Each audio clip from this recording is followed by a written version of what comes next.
mengenal lebih jauh tentang penyakit demam berdarah, ada kala sambutan kita dengarkan dari Bapak Imam Wes selaku Head Learning Department Head. Saya persilakan Pak Wes untuk memberikan kata sambutan. Baik, terima kasih Mbak Prisil atas penyampaiannya dan Assalamualaikum warahmatullahi wabarakatuh. Waalaikumsalam warahmatullahi wabarakatuh. Waalaikumsalam warahmatullahi wabarakatuh. Alhamdulillah kita masih diberikan Waalaikumsalam. kesehatan dan tentunya di hari Jumat ini, tepatnya tanggal 3 kita diberikan waktu dalam sebuah acara yang penting. Butuh nggak butuh, tetapi ini akan berimpact untuk masa depan, karena kesehatan adalah salah satu investasi yang tentu harus kita jaga. Karena kalau sudah sakit, kita tidak bisa menikmati eh, berkah-berkah nikmat Tuhan yang diberikan kepada kita. Sebanyak uang yang kita punya, kalau lagi sakit, tidak bisa kita akan nikmati. Dan tentunya saya ucapkan terima kasih kepada pimpinan-pimpinan XR unit di sini yang selalu support kita menemani. Ada Bu Lucy, thank you yang merah merona, dan Siap, terima juga kasih. oke, di samping saya ada Pak Lukman, thank you Pak Lukman, ada Pak Akbar, thank you Pak Akbar, dan juga thank you kepada Pak Rofik yang tentunya dengan support teman-teman semuanya kita bisa bersinergi kepada seluruh karyawan untuk membangun sebuah culture, yaitu kita sehat, kita produktif. Dan bulan kemarin kita juga sudah mengadakan yang sifatnya bagaimana tentang bisnis keuangan. Bulan ini kita ada kesehatan dan bulan depan kita akan agendakan untuk belajar kisi-kisi mengenai perpajakan, mengenai penghasilan. Oh ya, ini lagi rame nih ya. Kenapa kok saya dipotong pajaknya gede banget ya? Nah, itu kita akan agendakan di awal bulan depan. Dan tidak lupa, kita juga ingin ucapkan terima kasih kepada pembicara kita, ada Dr. Lili Suharyani. Thank you banget, Bu Dokter, sudah berkesempatan untuk sharing kepada kita. Dan semoga amal ibadah yang Bu Dokter berikan kepada kami, ya, anggaplah ini adalah ibadah karena salah satu ucapan yang bermanfaat untuk orang dan dia lakukan, insya Allah akan menjadi sebuah amal ibadah. Dan tentunya thank you juga kepada Maya pada Hospital Tangerang. Thank you banget karena sudah menjadi jembatan atas keberlangsungannya acara ini. Dan jangan lupa bagi warga Tangerang yang ingin cek kesehatan, langsung saja ke Maya pada. Oh, ini langsung nih promo ya. Oke, baik. Teman-teman semuanya, 1 jam ke depan silakan untuk menikmati hidangan knowledge dari Dr. Lily dan semoga bermanfaat. Sekali lagi, thank you atas kehadirannya dan thank you sekali lagi untuk pembicara kita, Dr. Lily. Terima kasih, Priscil. Silakan lanjut. Baik, terima kasih Pak Wes. Dan tidak lupa juga ya teman-teman ada juga souvenir dari Mayapada untuk 10 peserta yang aktif nanti. Nah, jadi buat teman-teman yang mau souvenir dari Mayapada harus semangat dan terus aktif ya tentu ke depan. Oke, sebelum kita mendengarkan presentasi dari Dr. Lili, kita akan mendengarkan company profile dari Mayapada yang akan disampaikan oleh Ibu Ranika. Terima kasih Ranika, Mbak saya Titi. persilakan untuk Baik, menyampaikan company profile dari Mayapada. baik. Terima kasih Mbak Prisil. Selamat sore Pak Wes, Bu Lucia, Bapak Ibu semua dari rekan-rekan PT Modern. Terima Sore. kasih kesempatan sore hari ini kami dari Mayapada Hospital Tangerang diperkenankan nih untuk sharing ilmu, sharing pengetahuan ya sama rekan-rekan semua terkait dengan demam berdarah yang memang kemarin sempat mewabah ya demam berdarah ini cukup banyak juga karena musim apa namanya penghujan juga. Izin saya mau menjelaskan sedikit nih, menginformasikan sedikit terkait rumah sakit kami, Mayapada Hospital Tangerang. Saya izin share screen ya.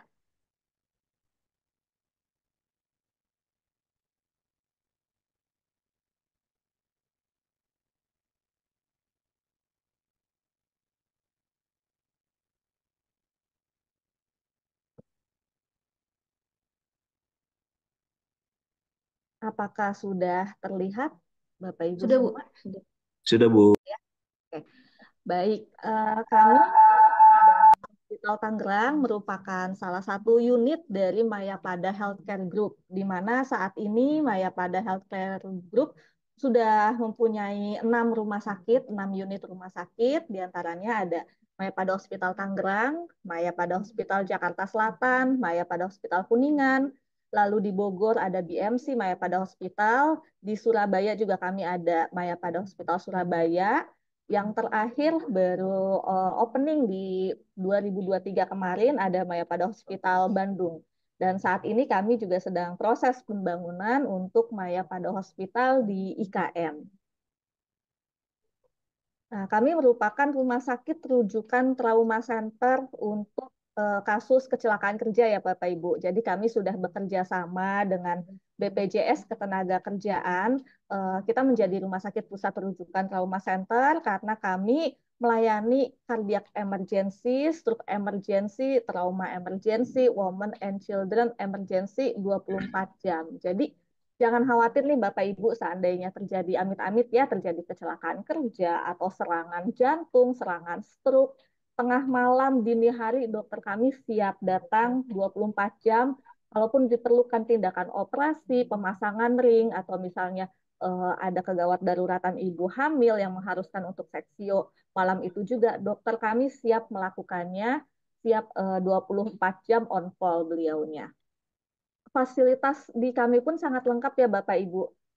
Untuk dokter bedahnya juga kami sangat lengkap dari mulai bedah syaraf, lalu kita juga ada bedah digestif, untuk bedah torak pun kami ada. Jadi untuk kasus bedah plastik, misalnya luka bakar atau misalnya terkena cairan kimia, kami pun siap melakukan tindakan karena dokter bedah plastik kami juga sama standby 24 jam Bapak Ibu.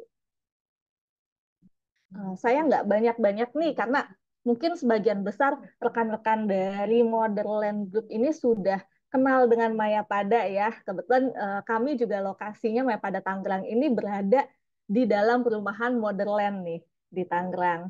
Jadi kita ada beberapa benefit yang mau kami sampaikan untuk Bapak Ibu rekanan, terutama yang memang tinggal di sekitaran Tangerang. Kami ada benefit untuk upgrade kamar perawatan. Jadi misalnya Bapak Ibu yang memiliki benefit insurance dan sekiranya memerlukan perawatan rawat inap di rumah sakit kami siap bantu untuk upgrade selama kamar di atasnya tersedia ya Bapak Ibu. Untuk cas dan untuk casnya tetap kami sesuaikan dengan benefit dari Bapak Ibu. Pelaporan ke asuransinya pun sama, tetap kami sesuaikan dengan plan dari Bapak Ibu.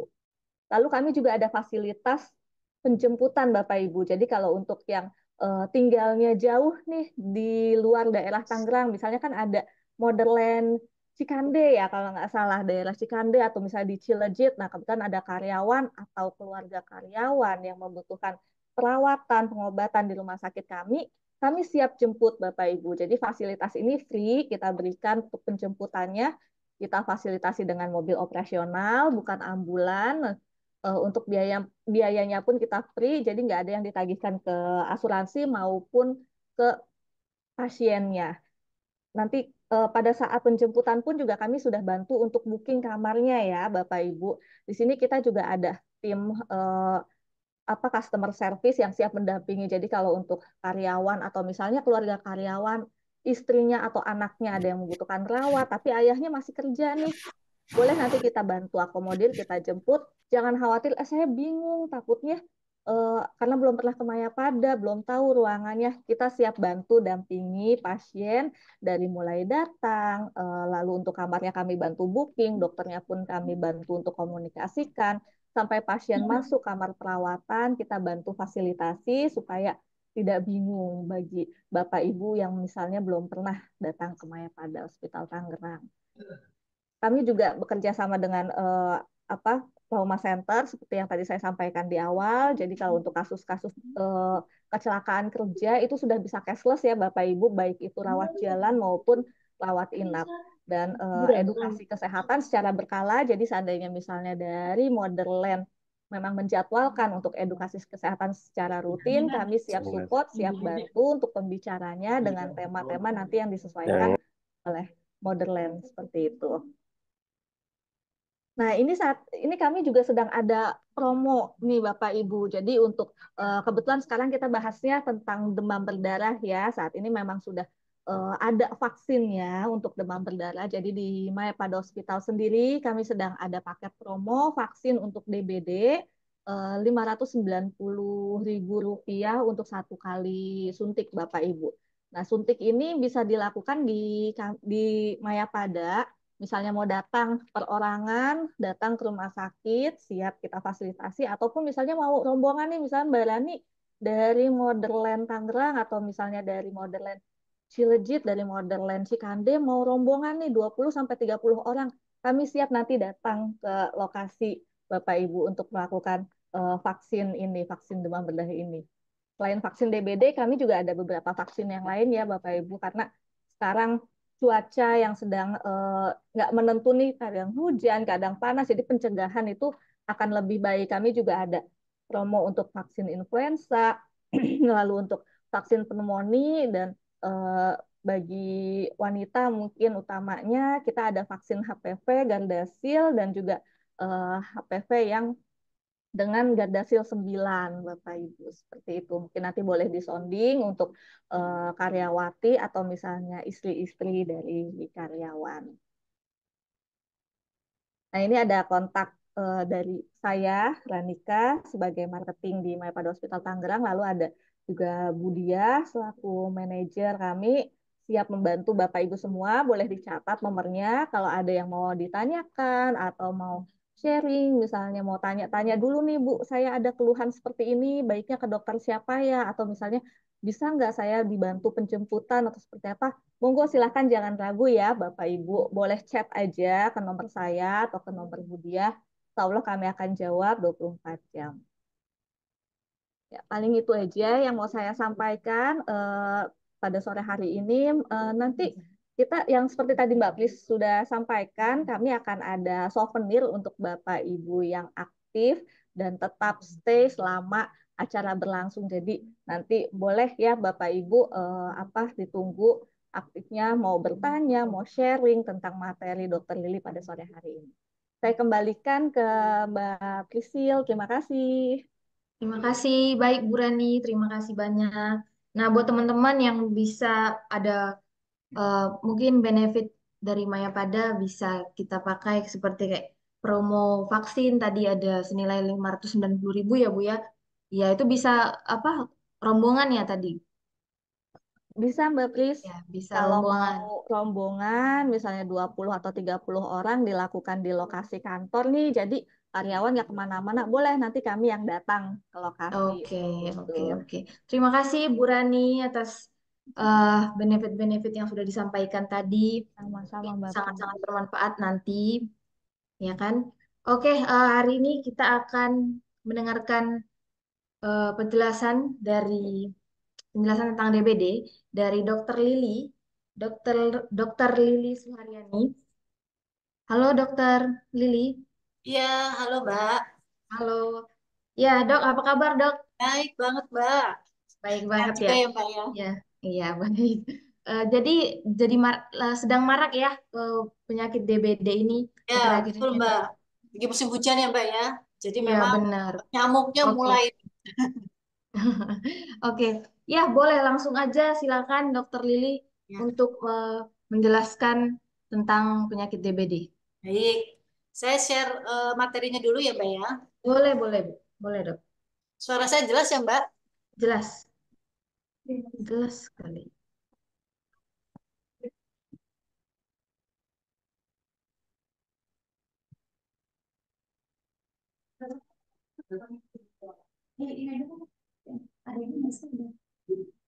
Oke. Saya mulai ya Mbak ya. Selamat sore semuanya Bapak Ibu. Terima kasih sekali lagi saya ucapkan atas kesempatan yang diberikan. Hari ini kita sharing-sharing aja ya Bapak Ibu ya. Barangkali nanti dari Bapak Ibu ada yang mau bertanya atau mau sharing pun nggak masalah. Karena demam berdarah ini sebenarnya penyakit yang udah kita ketahui secara umum ya. Banyak yang sudah tahu penyebabnya apa, seperti apa gejalanya. Mungkin Bapak Ibu semuanya sudah mengetahuinya. Saya hanya sekedar refreshing aja, mengingatkan kembali seperti itu ya. Jadi sebenarnya kita lihat dulu apa sih yang namanya demam berdarah dengue itu. Jadi ini adalah sebenarnya suatu penyakit menular ya, tapi menular bukan menular kita bersentuhan tertular atau kita dekat-dekat sama yang demam berdarah tertular, tidak bisa seperti itu ya menularnya. Dia menularnya harus melalui gigitan nyamuk, nyamuk Aedes aegypti. Bapak Ibu mungkin sudah tahu ya. Dan di apa namanya yang menyebabkan demam berdarah itu disebabkan oleh virus dengue-nya. Ini kalau kita lihat virusnya seperti ini, cantik ya warnanya, apa warna-warni, dan ini nyamuknya yang sebagai perantara. Jadi kalau nggak ada nyamuknya, nggak bisa virus ini ada di dalam tubuh kita, terus menularkan ke orang lain. Itu tidak bisa. Jadi harus ada melalui perantara dari nyamuk Aedes aegypti tersebut, ya. Nah, kenapa sih berbahaya? Karena orang bilang, wah hati-hati demam berdarah, hati-hati demam berdarah. Sering kita dengar seperti itu ya. Banyak berita-berita nih, 10 provinsi dengan kasus DBD tertinggi, bla bla bla. Pokoknya banyak sekali ya. Oh, tingkat kematian meningkat karena demam berdarah. Banyak sekali berita-berita tentang bahaya dari demam berdarah itu. Kenapa dia berbahaya? Itu karena penyebab perjalanan penyakit itu cepat, ya, dan dapat menimbulkan kematian. Makanya dikatakan demam berdarahnya ini berbahaya. Tapi jangan khawatir jika tidak ditangani dengan baik. Jadi sebenarnya kalau kita terkena demam berdarah, kita ditangani dengan baik, dengan apa penanganan yang tepat, demam berdarah ini bisa akan kita lalui dengan baik gitu ya. Jadi tidak menyebabkan kematian. Tapi kadang-kadang kita terlambat gitu untuk ke dokter atau ke rumah sakit karena menganggap ini suatu demam yang biasa saja gitu. Demam biasa aja deh, istirahat aja di rumah tanpa melakukan pengecekan, hanya minum obat penurun apa demam gitu ya. Akhirnya lewat. Eh, Masa kritisnya itu tidak terlewati dengan baik. Jadi demam berdarah ini dia memang harus ada melalui masa kritisnya. Nanti kita bahas di belakang slide yang belakang ya. Jadi ada masa kritis memang kalau memang kita betul terkena demam berdarah ya. Nah, siapa saja yang bisa terkena demam berdarah itu ya?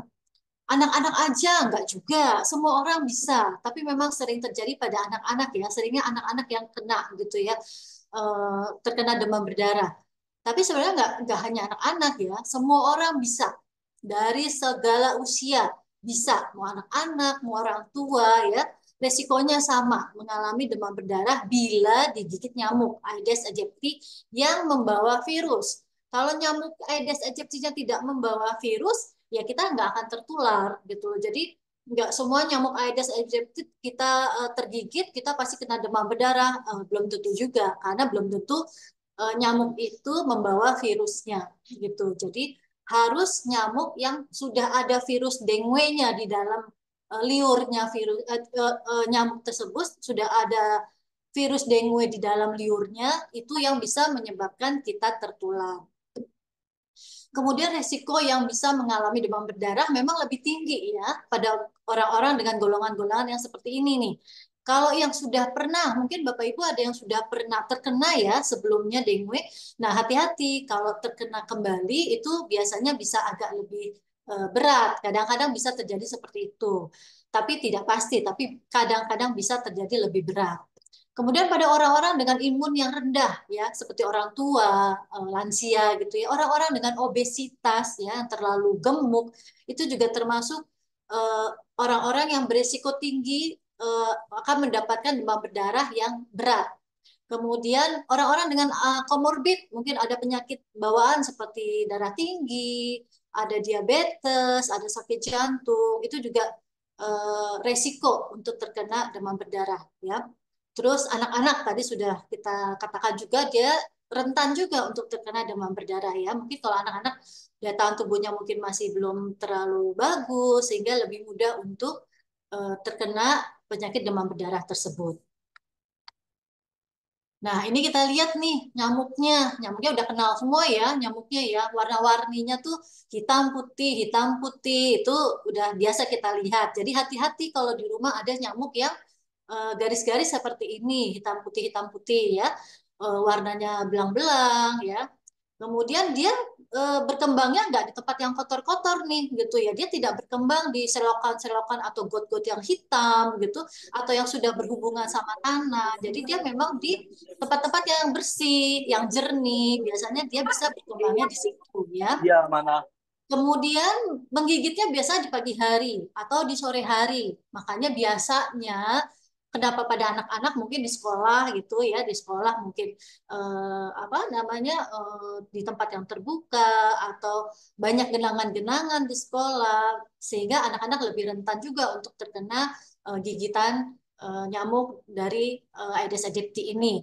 Sore hari juga ada juga yang bilang perempuan lebih tinggi yang terkena demam berdarah dibandingkan dengan laki-laki. Tapi sebenarnya enggak sih, sama aja.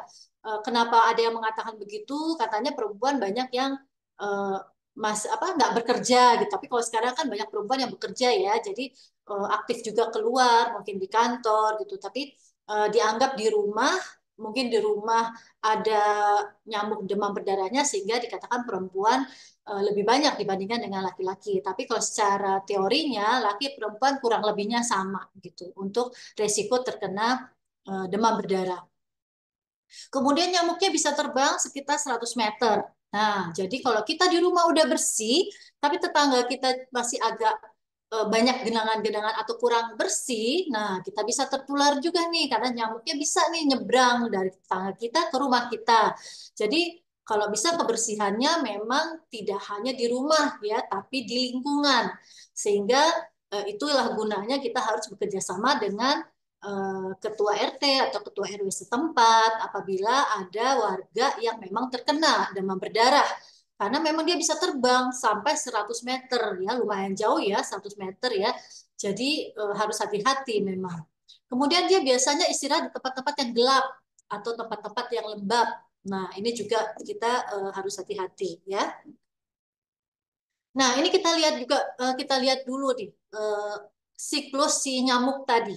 Jadi kalau dari telur sampai menjadi nyamuk dewasa itu bisa sampai 7 sampai 10 hari ya, sekitar semingguan deh. Itu dari telur sampai menjadi nyamuk dewasa. Kemudian kalau sudah dewasa, nyamuk dewasanya itu usianya bisa mencapai 2 sampai 3 bulan ya. Dia bisa hidup sampai 2-3 bulan. Nah, kemudian kalau udah dewasa nyamuk dewasa itu sebenarnya tidak semuanya nyamuk Aedes aegypti itu menghisap darah manusia. Jadi kalau yang menghisap darah kita itu udah pasti betina gitu. Karena yang menghisap darah manusia itu nyamuk betina. Jadi tidak semua jenis Aedes aegypti yang menggigit manusia. Yang menggigit itu hanya betina. Kalau yang jantan dia itu menghisap itu sari bunga ya, sari bunga tuh biasanya. Nah, kalau yang betina yang menghisap darah fungsinya untuk kebutuhan dia bertelur ya. Jadi setiap 2 hari ya nyamuk dewasa betina itu butuh darah kayak vampir ya. Jadi ya dia butuh darah nih untuk persiapan bertelurnya. Nah, jadi kalau kita lihat di sini nyamuk dewasanya kalau bertelur bisa sampai 100 nih telurnya, lumayan banyak ya. Jadi kalau sekali bertelur dia bisa 100. Nah, kalau dia bertelur di tempat yang agak kering ya, kadang-kadang dia bertelurnya nggak di tempat yang basah ya. Bisa juga dia bertelur di tempat yang kering itu bisa bertahan sampai 6 bulan.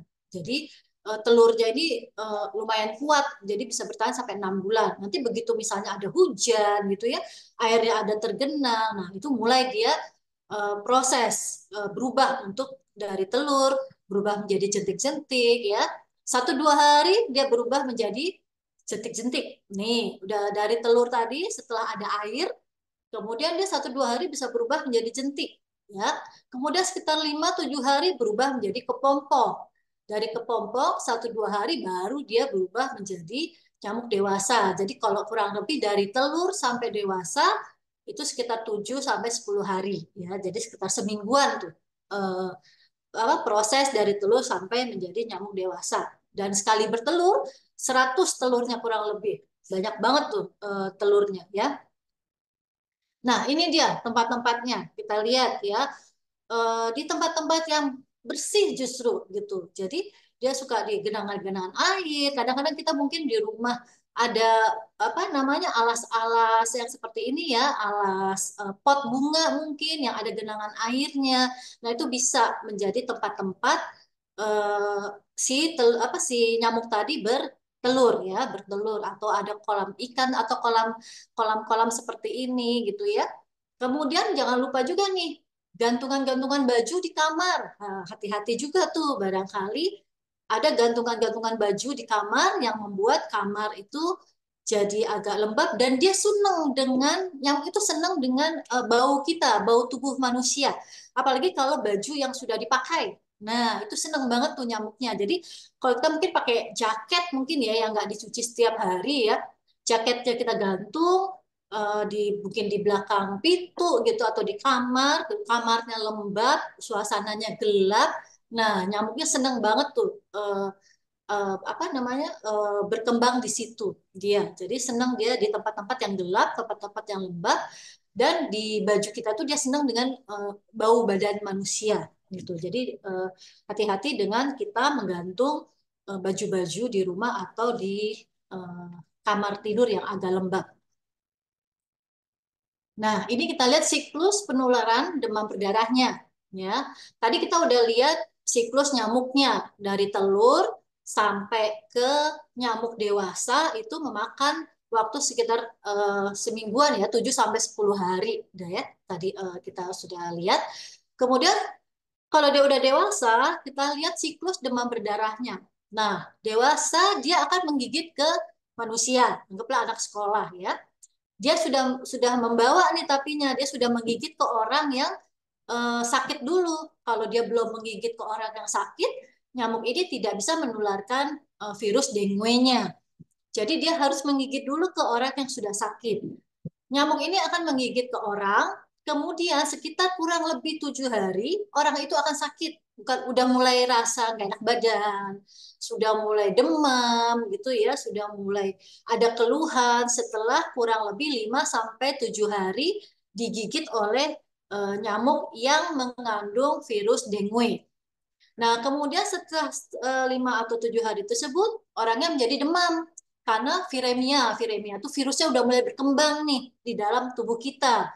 Virusnya berkembang di dalam tubuh. Nah, pada masa inilah 4 sampai 7 hari inilah ini adalah masa di mana kita bisa menularkan ke orang lain melalui gigitan nyamuk. Jadi kalau sudah masuk virusnya dan sudah mulai viremia, virusnya sudah mulai berkembang di dalam tubuh kita sekitar 4 sampai 7 hari, ada nyamuk yang menggigit. Nah, nyamuk ini bisa menularkan ke orang lain virusnya.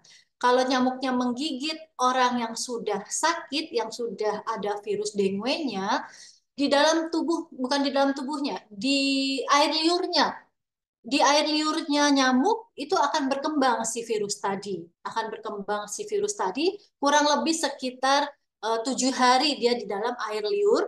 Kemudian baru dia bisa menularkan ke orang lain. Jadi memang harus ada prosesnya ya dari nyamuk menggigit orang yang sudah sakit, kemudian dia menggigit ke orang sehat, kemudian sekitar 1 minggu kita menjadi sakit, virusnya berkembang selama 1 minggu di dalam tubuh, kemudian ada nyamuk yang menggigit orang yang sakit tersebut, nah virusnya berkembang di air liur nyamuk tersebut, baru nyamuknya bisa menyebarkan ke orang yang sehat. Kurang lebih seperti itu siklus dari penularannya ya. Nah, gejalanya apa nih? Demam berdarah. Gejala umumnya mirip, mirip aja kayak orang-orang sakit biasa deh. Batuk pilek tuh biasa kita demam gitu ya. Tapi yang khas kalau di ini kan KLMNOPR gitu ya, kalau mau diingatnya kepalanya sakit, ya biasanya ya yang mengarah ke virus dengue.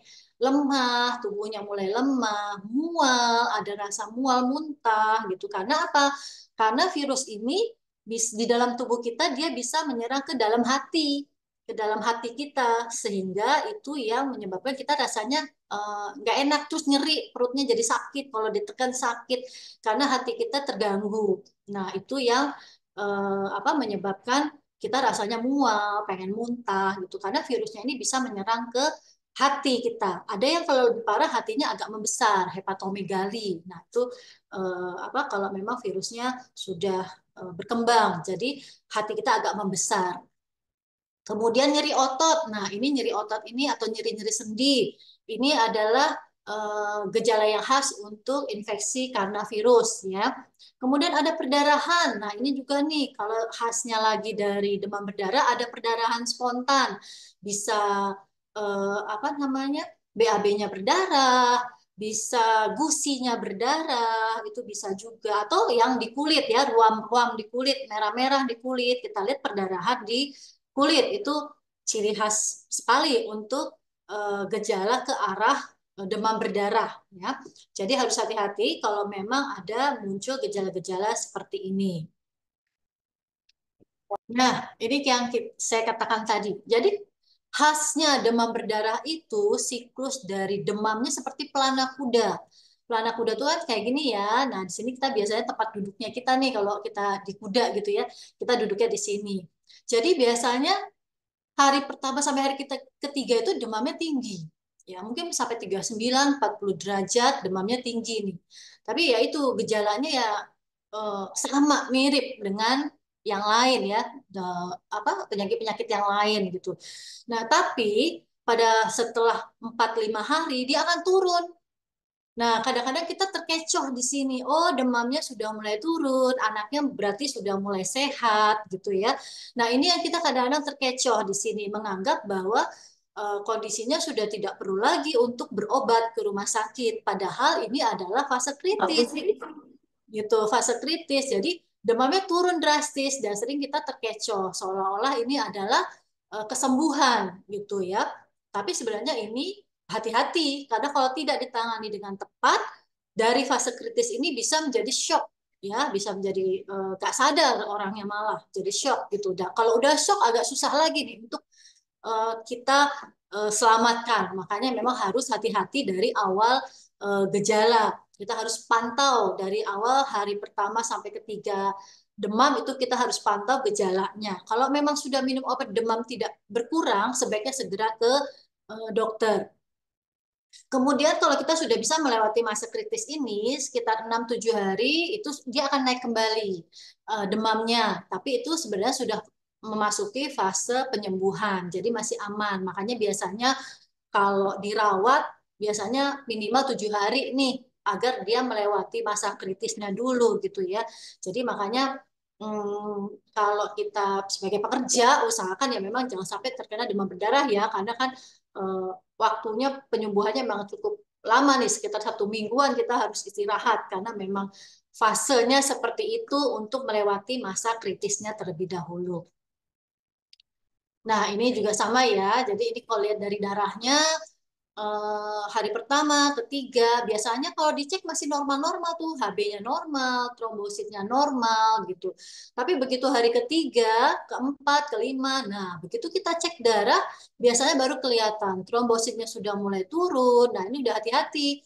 Kalau trombositnya sudah mulai turun dan turunnya terlalu drastis, trombositnya itu yang bisa menyebabkan terjadinya perdarahan tadi ya, gusinya mulai berdarah, ada merah-merah di kulit, itu disebabkan karena trombositnya tadi yang sudah mulai turun. Jadi memang harus kita pantau dengan baik. Nah, begitu sudah melewati masa kritis, hari ke-7, ke-8, nah itu biasanya sudah kembali normal, trombositnya sudah kembali normal. Secara otomatis nanti dia pasti akan trombositnya secara perlahan akan naik gitu, ya.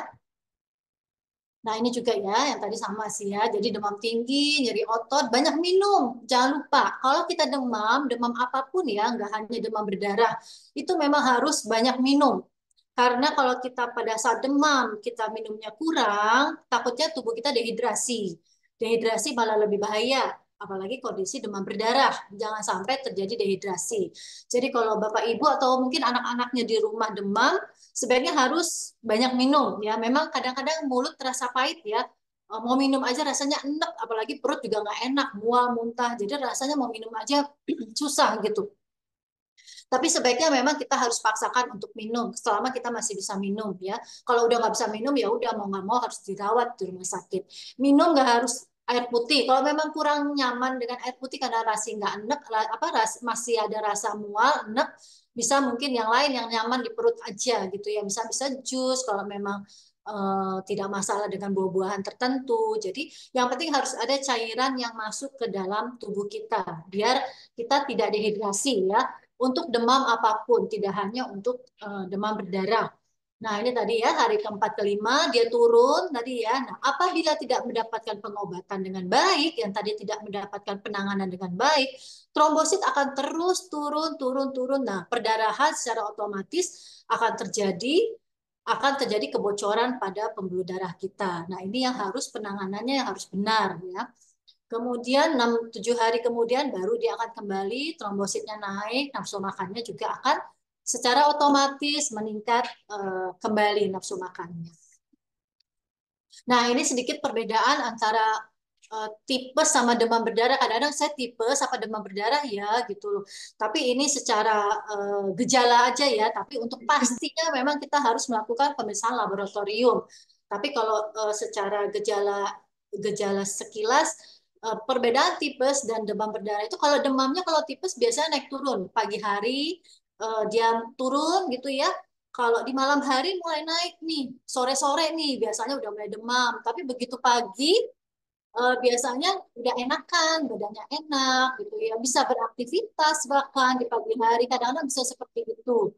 Nah, kemudian tapi malam dia mulai nih panas lagi. Nah, tapi kalau demam berdarah biasanya panasnya terus panjang hari 39, 40 derajat gitu. Nah, itu biasanya seperti itu.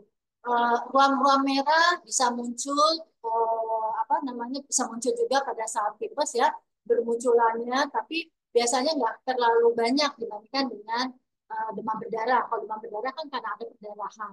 Sakit kepala biasanya nggak ada kalau pada tipes, demam berdarah biasanya ada, nyeri-nyeri otot juga ada, kemudian diare pun kadang-kadang tidak terlalu signifikan pada demam berdarah ya, tapi kalau pada tipes iya, karena tipes itu kumannya ada di pencernaan. Nah, jadi biasanya dia ada gangguan pencernaan kalau tipes. Kalau demam berdarah tadi kan apa namanya mengganggu kerja hati ya. Dia tidak mengganggu pencernaan tapi kerja hatinya.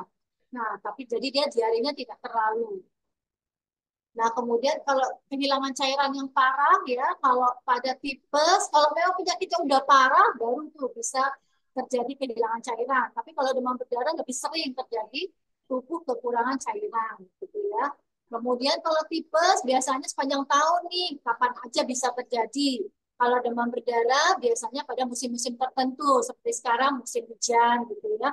Karena kalau tipes ini tergantung dari kebersihan. Mungkin kita makan atau jajannya di tempat yang tidak terlalu bersih, yang ada kuman salmonellanya gitu ya, sehingga menyebabkan kita terjadi tipes gitu. Jadi kalau tipes disebabkan oleh kuman, kalau demam berdarah oleh virus. Jadi beda ya, tipes sama DBD itu yang satu kuman, yang satu virus. Nah, ini apakah semuanya harus dirawat kalau kita demam berdarah itu? Apakah harus dirawat? Jadi sebenarnya tidak semuanya ya harus dirawat kalau memang demam berdarah, tapi tetap harus dipantau ya. Tidak semua orang yang terjangkit demam berdarah itu harus dirawat ya. Jadi penderita demam berdarah cukup istirahat, tapi kita lihat kondisi ya sambil memantau kondisi. Minum obat panas, minum obat minuman yang mengandung elektrolit ya elektrolit apa namanya untuk mengembalikan cairan tubuh dan menjaga kondisi. Tapi di rumah kita harus pantau, jangan apalagi terutama tadi tuh fase yang pelana kuda tadi, karena di rumah pasti hari keempat kelima dia akan turun. Nah, itu kita harus pantau. Apakah ada tanda-tanda kedaruratan atau tanda-tanda bahaya itu harus kita pantau ya. Seperti shock, kejang-kejang, kesadaran menurun atau asupannya turun, asupan makanannya berkurang gitu ya. Itu harus segera kita bawa ke rumah sakit biar mendapat penanganan yang lebih jelas karena nggak bisa ditangani di rumah. Jadi walaupun dirawat di rumah harus kita pantau. Biasanya dokter pun akan tetap menyarankan untuk dilakukan cek trombosit di hari berikutnya walaupun kita dirawat di rumah. Jadi tetap perawat harus memantau kondisi pasien. Ojek siapa? Nah ini ya eh, yang tersangka demam berdarah tadi ya, demamnya kurang 7 hari, ada ruam gitu ya, ada manifestasi perdarahan, nyeri kepala, leukositnya turun, atau di lingkungan ada yang memang demam berdarah, dicurigai, berarti kalau kita ada yang demam, kita curiga nih, jangan-jangan demam berdarah, soalnya tetangga sebelah kemarin demam berdarah, nah kita curiga, harus segera kita pantau gitu ya. Apalagi kalau ada tanda-tanda nih, tanda-tanda warning sign-nya ya, tidak ada perbaikan pada demamnya, febrisnya tuh nggak ada perbaikan demamnya ya, atau bahkan memburuk, muntah terus, nyeri perut hebat, gelisah gitu ya, nggak mau minum. Nah ini udah warning nih kalau kita di keluarga ada yang demam ya, apalagi ada perdarahan, mimisan ya, muntahnya berdarah atau BAB-nya juga berdarah. Atau yang lagi menstruasi agak berlebihan nih, nggak seperti kemarin, nggak seperti biasanya, itu hati-hati juga ya.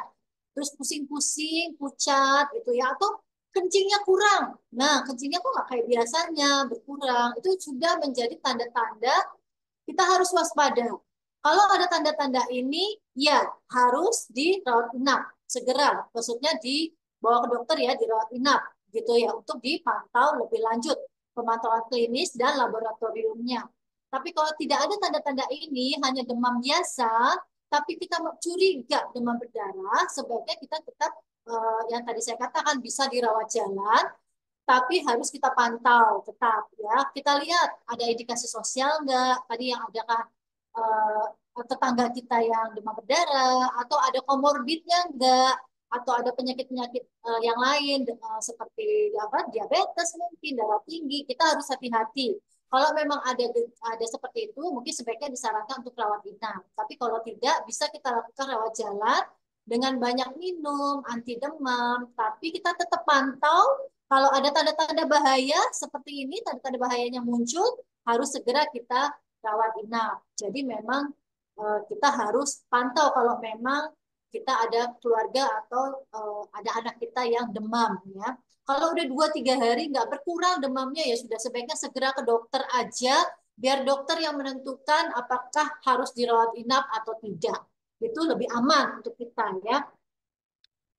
Nah, ini ya, apa yang kita lakukan bila ada keluarga yang demam? Boleh ya, misal baru demam-demam sehari, ya sudah kita minum obat penurun demam, boleh, nggak apa-apa. Jadi kita tetap harus pantau ya gejala-gejalanya. Apakah ada gejala yang mengarah ke demam berdarah seperti yang tadi kita sebut di atas?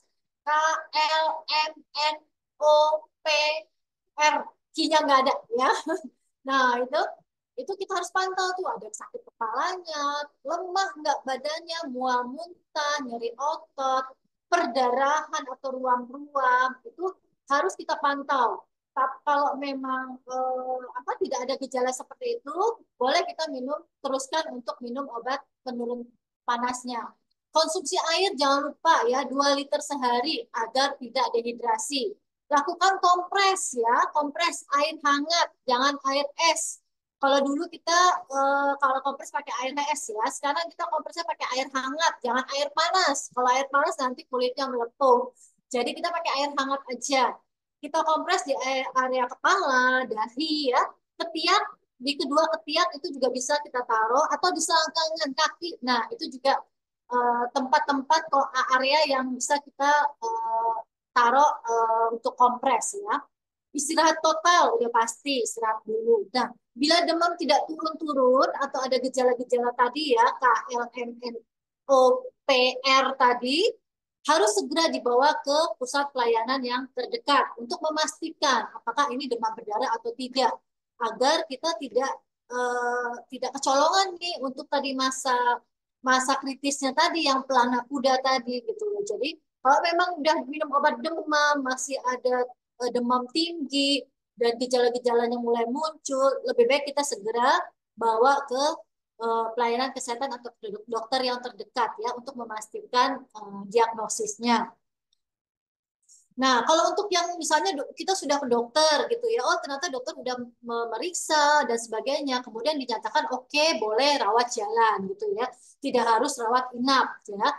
Jadi bisa aja ya kalau memang dokter menyarankan, oh ini rawat jalan aja, istirahat, obatnya udah dikasih, bisa saja dokter akan menyarankan seperti itu melihat kondisinya memang tidak ada kondisi yang untuk rawat inap ya.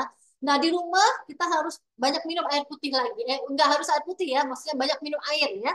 Banyak minum air, apa aja, mau air putih, mau jus, mau susu, pokoknya yang nyaman untuk tubuh kita.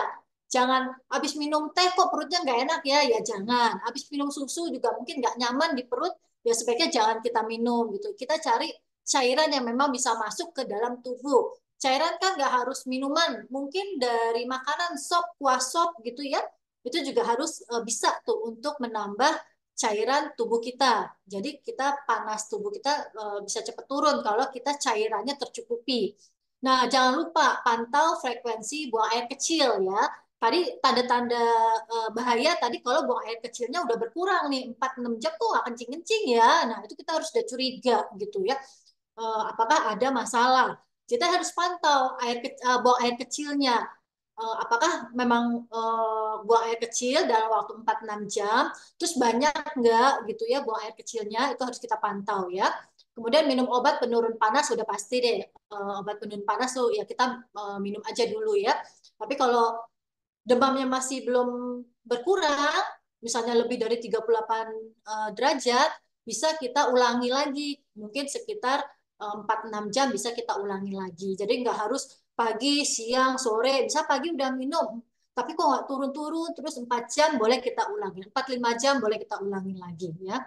Kemudian, apa namanya, hindari nih, kalau yang suka sering sakit kepala, sering minum obat sakit kepala sendiri, beli sendiri gitu ya, mungkin sebaiknya dihindari pemberian anti nyeri yang mengandung aspirin, asam mefenamat, ibuprofen. Ini harus hati-hati karena kalau memang demam berdarah tadi kan terjadi perdarahan ya, obat-obatan ini bisa membuat darah kita jadi encer sehingga perdarahannya bisa semakin masif gitu, bisa semakin bertambah nanti. Jadi kalau Bapak Ibu yang biasa minum obat anti nyeri untuk menghilangkan sakit kepala, kalau tidak demam, kadang-kadang kita suka minum obat anti nyeri sendiri ya, minum aspirin atau asam mefenamat. Mungkin kalau lagi demam yang dicurigai mengarah ke demam berdarah, sebaiknya kita hindari dulu obat-obatan seperti ini ya. Kemudian kontrol kembali keesokan harinya ya, kalau memang biasanya kalau memang dicurigai demam berdarah, dokter akan menyarankan untuk cek ulang lagi nih labnya besoknya untuk memantau trombositnya. Jadi besoknya biasanya kita cek darah kembali dan memantau kegawat daruratannya. Kalau memang gawat ya harus segera dibawa ke rumah sakit ya. Nah, kita lihat nih. Sebenarnya kita apakah kalau kita udah kena demam berdarah, terus kita bisa nggak bakalan kena lagi seumur hidup gitu ya. Kadang-kadang kan kita, oh ya saya udah pernah nih kena demam berdarah. Apakah memang saya nggak bisa kena lagi untuk berikutnya? Nah itu hati-hati ya, karena hal itu tidak sepenuhnya benar, ya tidak sepenuhnya benar. Karena jenis virus demam berdarah itu ada 4 serotype, ya. Jadi ada 4 serotype. Dengue 1, dengue virus 1, dengue virus 2, dengue virus 3, dan 4.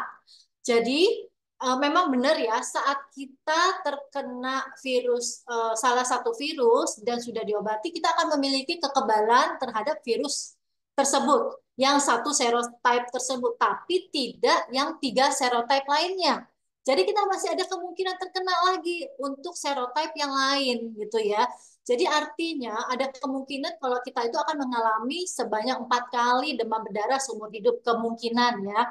Kalau memang si nyamuknya membawa virus yang berbeda. Tapi kalau dia membawa virus yang sama, kita sudah mempunyai kekebalan terhadap virus tersebut. Tapi kalau dia membawa virus yang tipe yang lain, yang tipe 2, 3, 4, atau tipe yang belum pernah kita kena, kita bisa kemungkinan terkena kembali virus dengue-nya ya. Biasanya saat seseorang menerima serangan kedua atau ketiga, ada kemungkinan penyakitnya memang agak lebih berat dibandingkan dengan yang pertama. Jadi memang harus hati-hati. Kalau yang sudah pernah terkena demam berdarah ini. Nah, apa yang harus kita lakukan untuk mencegah gitu ya? Saya udah pernah kena nih gitu loh. Jangan sampai deh saya kena lagi gitu ya. berharap ya, kalau dulu kita 3M ya, 3M kalau dulu kita cuma ininya 3M aja gitu ya. Menguras, menutup, mengubur, kalau dulu kan mengubur gitu ya. Kalau sekarang kita nggak mengubur, tapi kalau bisa dimanfaatkan, memanfaatkan atau mendaur ulang barang-barang bekas. Nah, ini bagus sih memang. Jadi kalau bisa barang-barang bekas kita manfaatkan atau kita daur ulang. Jadi nggak bertumpuk nih di dalam rumah, nggak bertumpuk di sudut-sudut gudang gitu, jadi bisa kita manfaatkan sehingga bisa terpakai kembali ya. Menguras, menyikat, tadi kan siklus dari telur menjadi nyamuk sekitar 7-10 hari ya. Jadi kita harus menyikat bak mandi kita atau genangan-genangan atau penampungan-penampungan air kita itu ya sekitar semingguan minimal 1 kali atau 2 kali kita harus sikat bak mandi kalau di rumahnya ada bak mandi atau ember ya, mungkin ada ember tampungan air. Nah itu paling enggak 1-2 kali seminggu kita harus sikat, kita bersihkan agar memutus daur dari si nyamuk tadi ya, karena dia menjadi dewasa sekitar seminggu atau 10 hari sebelum dia menjadi dewasa. Kita harus udah putus ininya daurnya sehingga bisa nggak menjadi nyamuk yang dewasa gitu. Kemudian menutup tempat-tempat penampungan air ya, kalau ada tampungan-tampungan air di luar mungkin kita tutup gitu sehingga tidak memberi kesempatan nyamuk untuk bertelur di situ. Kalau yang suka miara ikan, boleh nih kita pelihara ikan pemakan jentik nyamuk. Biasanya ikan suka tuh ya makan jentik-jentik nyamuknya, sehingga walaupun si nyamuknya bertelur, tapi nggak berubah menjadi nyamuk dewasa. Jentik-jentiknya sudah bisa dimakan oleh ikan-ikan ya. Bisa menggunakan obat-obat anti nyamuk ya, memasang mungkin kawat-kawat nyamuk di jendela. Nah, ini yang tadi saya katakan, gotong royong untuk membersihkan lingkungan, karena kita nggak bisa hanya rumah kita aja gitu. Harus lingkungan kita harus bersih juga. Tetangga mungkin ya dari RT atau RW yang harus menggerakkan untuk membersihkan bersama-sama gitu, sehingga yang bersih nggak cuma rumah kita tapi semuanya bersih gitu.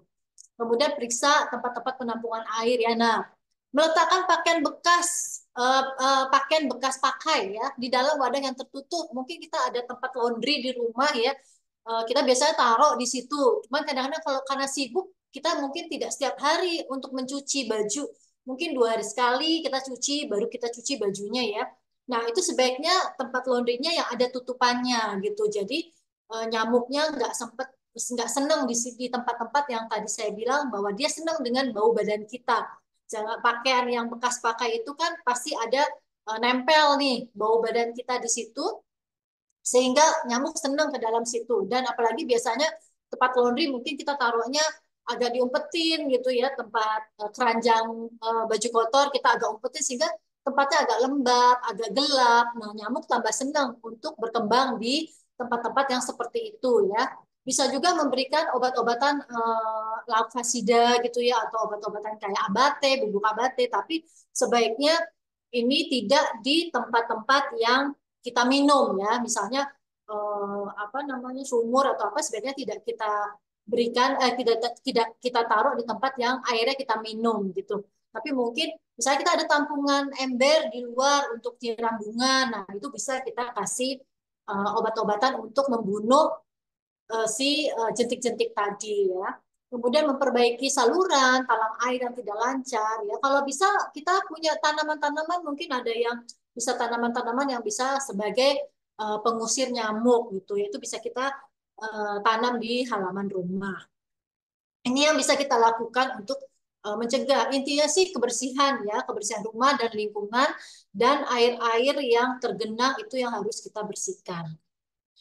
Nah, ini tadi Mbak Rani sudah mengatakan ya bahwa sekarang sudah ada vaksin dengue ya, vaksin dengue yang memang untuk salah satu pencegah juga nih, pencegah biar kita nggak terkena virus dengue, karena tadi ada 4 virus ya, tipe virus dari virus dengue itu ya. Nah, vaksin ini sudah mengcover keempat-empatnya gitu ya, tapi dia memang rekomendasinya baru untuk usia 6 sampai 45 tahun, rekomendasi dari pabrik yang mengeluarkan vaksin karena penelitiannya belum dilakukan untuk anak-anak dan untuk orang-orang lanjut usia. Biasanya sampai 50 tahun sih masih masih oke ya, masih masih dibolehkan. Tapi kalau untuk yang sudah lanjut usia, penelitiannya belum dilakukan. Jadi rekomendasinya memang baru sampai usia 45 atau sampai 50 tahun. 45 sih kalau menurut rekomendasi dari pabrik vaksinnya. Jadi memang untuk 6 tahun dan 40 sampai 45 tahun itu bisa kita lakukan vaksinasi dengue tersebut. Vaksinnya itu dilakukannya 2 kali ya. Jadi yang tadi Mbak Rani bilang itu baru 1 kali, tapi dia diulang 3 bulan kemudian. Jadi kita lakukan vaksinnya 2 kali. Hari bulan ini kita lakukan, 3 bulan kemudian kita lakukan vaksin yang kedua. Nah itu yang jadi harus 2 kali dilakukan agar antibodi untuk 4 tipe virus ini bisa terbentuk dengan baik gitu loh. Penelitiannya mengatakan seperti itu. Kalau saya cuma 1 kali aja boleh nggak? Kalau dibilang boleh nggak boleh sih ya sebaiknya sih dilakukan sesuai dengan penelitian gitu ya. Karena penelitiannya memang terbentuknya antibodi setelah dilakukan 2 kali vaksin. Bulan pertama sama bulan ketiga. Itu penelitian yang dilakukan antibodinya terbentuk dengan baik gitu loh. Kalau memang cuma 1 kali, takutnya nanti antibodinya tidak terlalu baik untuk terbentuk antibodi terhadap virus dengue tersebut. Jadi memang dia disarankan 2 kali dengan jangka waktu 3 bulan. Oke, jadi memang jangan lengah ya Bapak Ibu ya untuk mencegah demam berdarah karena dianggap enteng tapi memang kalau kita lengah sangat berbahaya ya bahkan bisa membuat kematian kalau kita lengah nih kalau ternyata oh ini tadi fase kritisnya nggak ditangani dengan baik gitu sehingga terjadi perdarahan dan akan membuat kita shock masuk ke jatuh ke dengue shock syndrome namanya. Kalau cuma demam-demam aja disebutnya dengue fever ya, demam dengue gitu ya.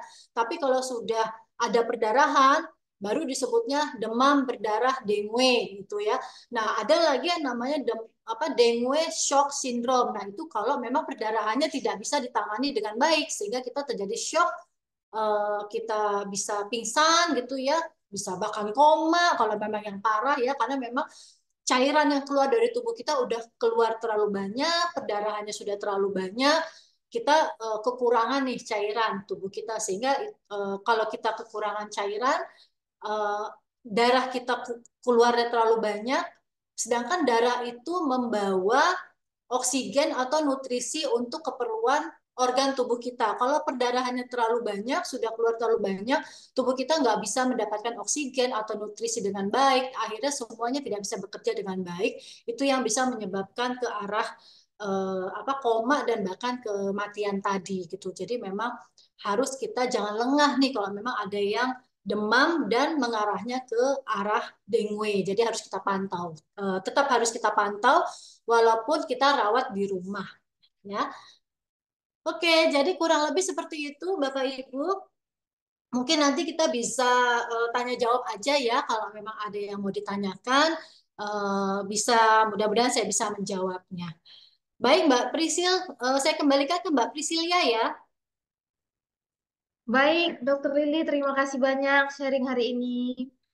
Ya, tentu kita akan saatnya membuka sesi tanya jawab buat teman-teman yang mau sharing atau memiliki pertanyaan. Bisa langsung saja ke Dokter boleh. Lili. Boleh. Akan Saya dijawab dong, dengan senang Mbak hati. Priscil, izin bertanya. Boleh, silakan Pak Akbar. Sebelumnya saya ucapkan terima kasih banyak kepada Dokter Lili telah memberikan penjelasan mengenai penyakit DBD ini. Alhamdulillah bermanfaat untuk saya juga dan keluarga yang bisa saya sampaikan. Ya. Namun ada beberapa hal yang ingin saya tanyakan kepada dokter. Yang Pak. pertama, mungkin saya mau menanyakan terkait apakah orang yang digigit oleh nyamuk Aedes aegypti itu sudah pasti akan terjangkit penyakit DBD atau seperti apa?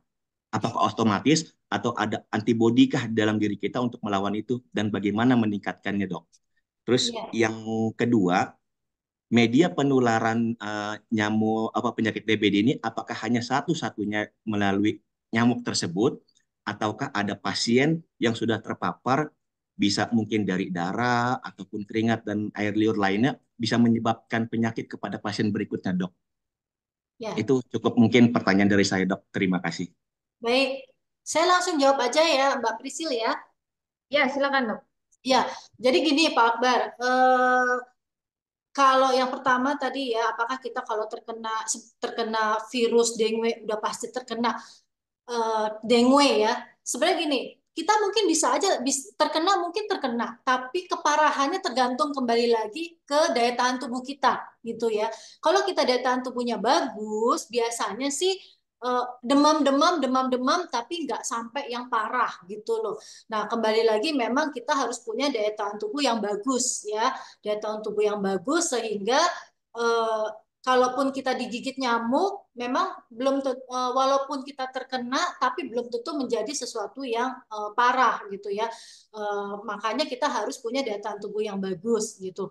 Karena memang kemungkinan kena ya memang pasti ada gitu loh, pasti ada kena. Tapi kadang-kadang juga nggak demam, tapi mungkin kita kena karena kita punya daya tahan tubuh yang bagus. Jadi terkenanya pasti kena, tapi tidak pasti menjadi demam yang parah gitu loh. Jadi makanya daya tahan tubuh itu yang harus kita jaga. Makanya lebih beresiko yang tadi saya katakan, lebih beresiko kepada orang-orang yang daya tahan tubuhnya kurang bagus ya, seperti anak-anak, lansia, atau orang-orang yang punya komorbid tadi, yang punya penyakit-penyakit ya, jantung mungkin, diabetes, darah tinggi, itu akan menurunkan resikonya, akan lebih tinggi gitu loh untuk terkena demam berdarahnya gitu. Nah, kalau untuk yang kedua tadi, apakah bisa menular melalui misalnya darah atau apa gitu ya Pak ya? Itu nggak bisa Pak. Memang harus ada si nyamuk tadi gitu loh. Nggak bisa kita oh kena darah orang itu kita tertular penyakitnya, nggak bisa. Karena tadi kalau Bapak lihat daur siklus demam berdarahnya, kalau dia menggigit ke orang ya, orangnya terkena demam berdarah, kemudian 7 hari terjadi perkembangan virus di dalam tubuh orang yang sakit ya, kemudian nyamuk menggigit tubuh orang yang sakit, 7 hari proses di dalam air liur nyamuk. Nah, dia harus ada proses perkembangan virus di dalam air liur nyamuk tadi, gitu loh. Nah, kalau sudah ada proses di dalam air liur nyamuk tadi, nyamuknya menggigit ke orang, baru bisa menularkan. Jadi memang harus ada nyamuk tadi, gitu. Harus ada nyamuk, karena kalau darah di orang yang sakit kena ke kita, nggak akan bisa menular, karena tidak ada masuk ke liur nyamuk tadi. Karena di dalam liur nyamuk itu virusnya itu berkembang gitu loh, dan itu yang bisa menularkan ke orang gitu loh. Nggak bisa dari manusia langsung ke manusia, harus melalui tubuh nyamuk itu, nyamuk si Aedes aegypti tadi gitu Pak. Jadi nggak bisa langsung tertular ya Pak ya. Jadi aman, nggak apa-apa kalau kita deket-deket, cuma deket-deket nih takutnya ada nyamuk nih yang ikut sama kita gitu. Takutnya ada nyamuk yang ikut sama kita kalau kita deket-deket sama yang demam berdarah. Nah, nyamuknya gigit dia, terus gigit kita. Nah, itu yang bisa. Tapi tidak saat itu ya Pak ya. Yang tadi saya bilang dia sekitar 7 hari proses di dalam mulut nyamuknya. Jadi kalau dia gigit sekarang, ada proses di dalam air liurnya, baru dia bisa menyebarkan ke orang lain gitu. Jadi memang ada prosesnya. Jadi kurang lebih seperti itu ya Pak. Cukup jelas Iya, nggak ya Pak? cukup jelas. Alhamdulillah, Bu Dokter. Terima kasih banyak Baik, atas terima kasih. penjelasannya. Iya. Baik, ada lagi yang ingin bertanya? Selamat sore, Bu Priscil. Boleh bertanya? Ya, silakan Pak Arif. Iya, saya mau tanya ke Bu Dokter. Jadi di JGC itu kan memang banyak sekali nyamuk ya, Bu. Ya, jadi kita ada sejenis cara biar kita mengantisipasi biar nggak banyak nyamuk dengan cara fogging gitu ya. Ya, Nah, pertanyaannya, apakah fogging dapat membunuh jentik-jentik nyamuk? Ya, baik nyamuk yang Aedes aegypti maupun nyamuk tipe lain, kan kita nggak tahu ya karena ya, tipenya kan ada betul. dua mungkin yang jantan maupun betina gitu ya. Iya. Ya, kemudian di sini apakah asap foggingnya itu yang membuat jentik-jentik itu mati atau hanya berupa eh, asapnya saja Bu yang bisa membunuh gitu. Mm-mm. Itu saja Bu Lili, Baik, silakan coba. baik Pak Arif. Jadi gini, kalau fogging itu tidak mematikan jentik, ya Pak. Jadi dia mematikan nyamuk dewasa. Kalau udah berubah menjadi nyamuk dewasa, itu yang dibunuh oleh fogging tadi, oleh asap-asap tadi, gitu loh. Tapi jentik-jentik yang ada di dalam air itu masih ada, Pak. Jadi dia tidak mematikan jentik-jentiknya. Makanya harus dikombinasi dengan 3M tadi. Harus kita bersihkan, harus kita kuras, harus kita tutup. Kalau memang ada tempat-tempat yang air-air yang tergenang gitu ya. Atau kalau memang susah dijangkau tapi bukan sumber minum air minum kita bisa pakai bubuk bubuk pembunuh larvasida tadi ya, kayak bubuk abate gitu ya. Itu bisa kita taruh di air-air yang memang bukan untuk sumber minum kita ya. Jadi jangan yang untuk sumber minum. Jadi misalnya untuk air-air apa yang memang kita siapkan mungkin oh ini untuk siram tanaman, oh ini untuk apa itu bisa kita taruh atau tempat-tempat yang agak susah dijangkau, agak susah dibersihkan itu bisa pakai bubuk-bubuk abate. Jadi nggak bisa Pak kalau cuman oh kita fogging aja gitu ya. Nah kalau fogging aja si larvanya atau telurnya itu nggak mati Pak. Jadi fogging itu hanya untuk nyamuk dewasa, nggak bisa mematikan telur atau larva yang memang masih ada di dalam air. Kurang lebih seperti itu Pak Ari. Baik Bu Lili, oh terima kasih penjelasannya Bu. Iya. Baik, teman-teman, ada lagi yang lain? Silakan, mumpung ada Dokter Lili.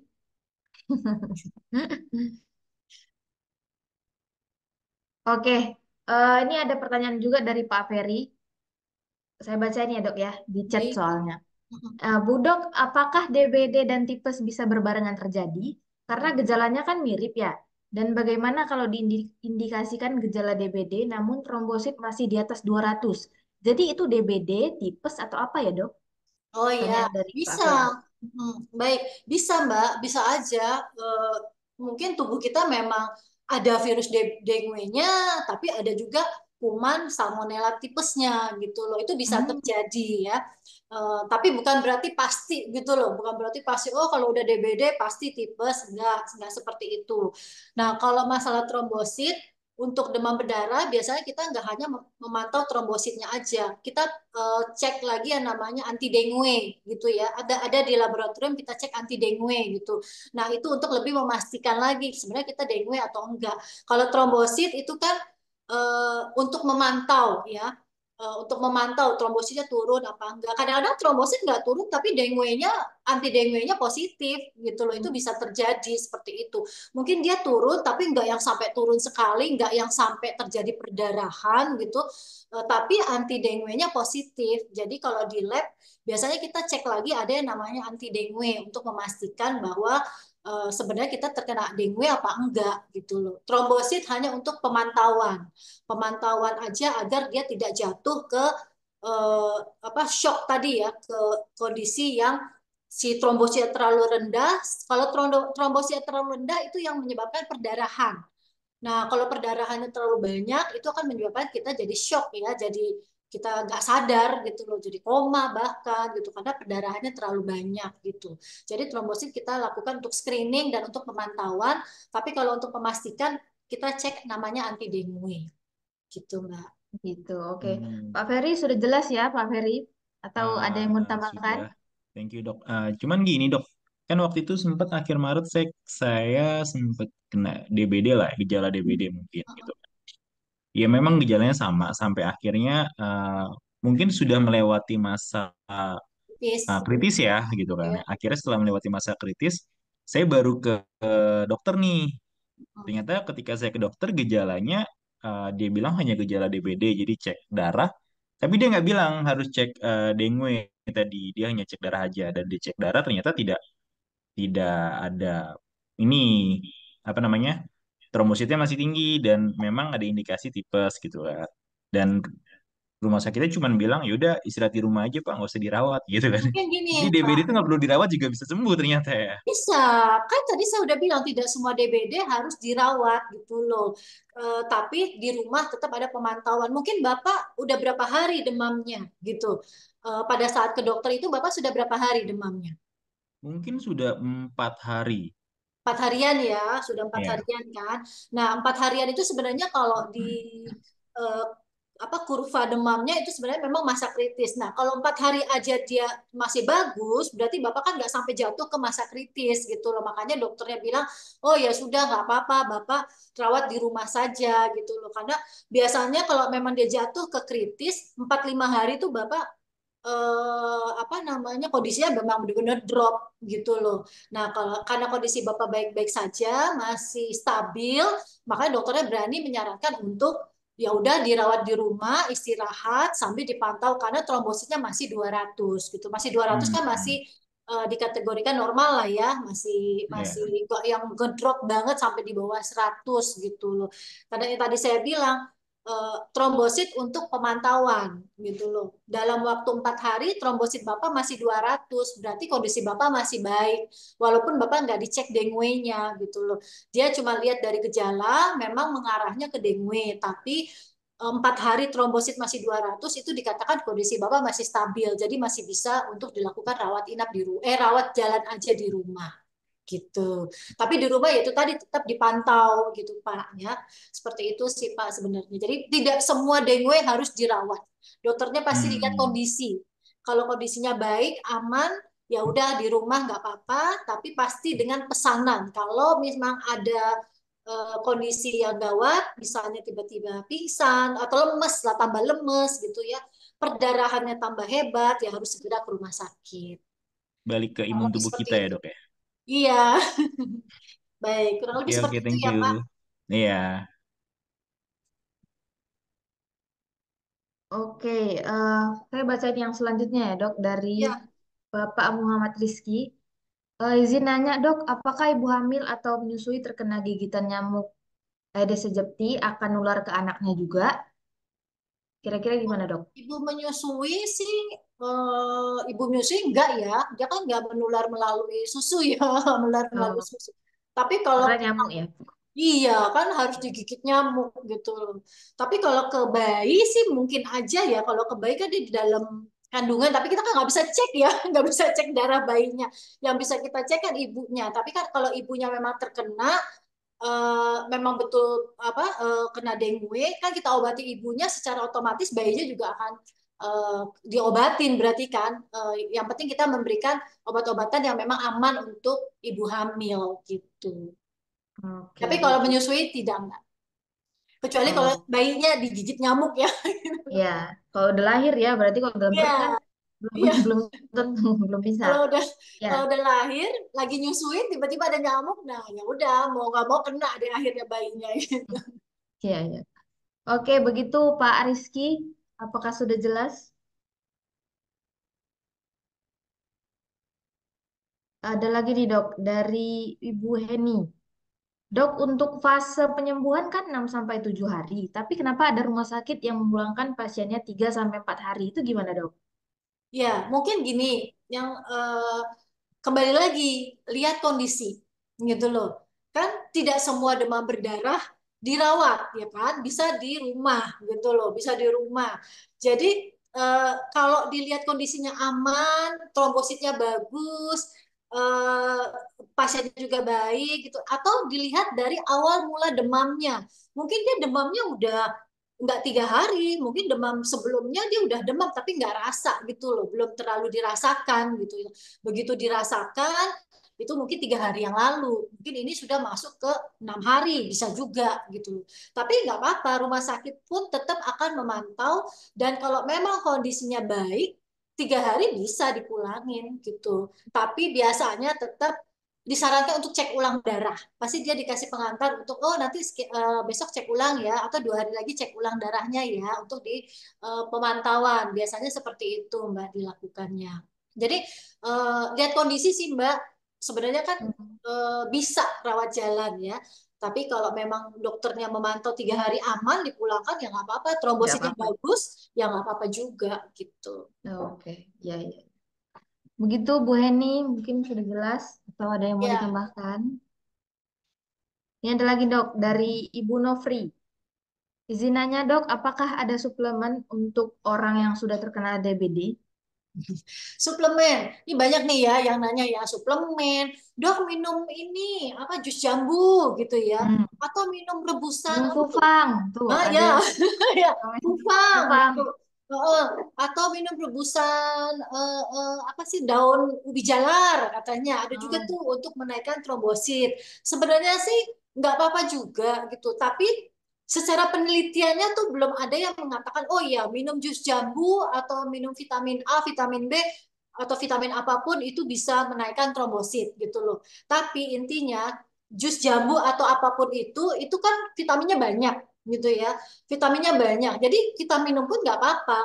Karena kalau kita secara normalnya trombosit itu akan naik dengan sendirinya di angka apa di hari ke-6 atau ke-7 tadi gitu loh. Itu akan naik dengan sendirinya kalau kondisi kita baik. Tapi kalau baik. memang mau minum jus ini, jus itu nggak apa-apa juga. Itu kan untuk kesehatan tubuh kita ya, biar kita juga punya daya tahan Betul. tubuhnya yang bagus gitu loh. Karena kadang-kadang kan eh, lagi sakit, mulut pahit, mau makan ini nggak bisa, mau makan itu nggak bisa gitu ya. Sedangkan tubuh kita ini butuh nutrisi gitu loh. Kalau Betul. nggak ada nutrisi, gimana kita mau ngelawan si virus tadi gitu kan.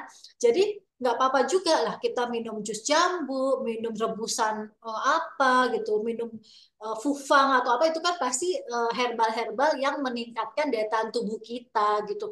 Itu sih Betul. nggak apa-apa. Tapi kalau secara penelitian oh ini pasti menaikkan trombosit, penelitiannya belum ada gitu Oh, loh. belum ada ya dok? Ya, belum ada penelitian. Itu kan hanya berdasarkan pengalaman orang ya. Oh, saya kemarin Iya. minum jus jambu, ini loh, Naik, gitu cepet ya. naik gitu loh. Mungkin aja memang dia mau naik gitu loh. Mungkin aja memang si trombosit tadi memang mau naik gitu.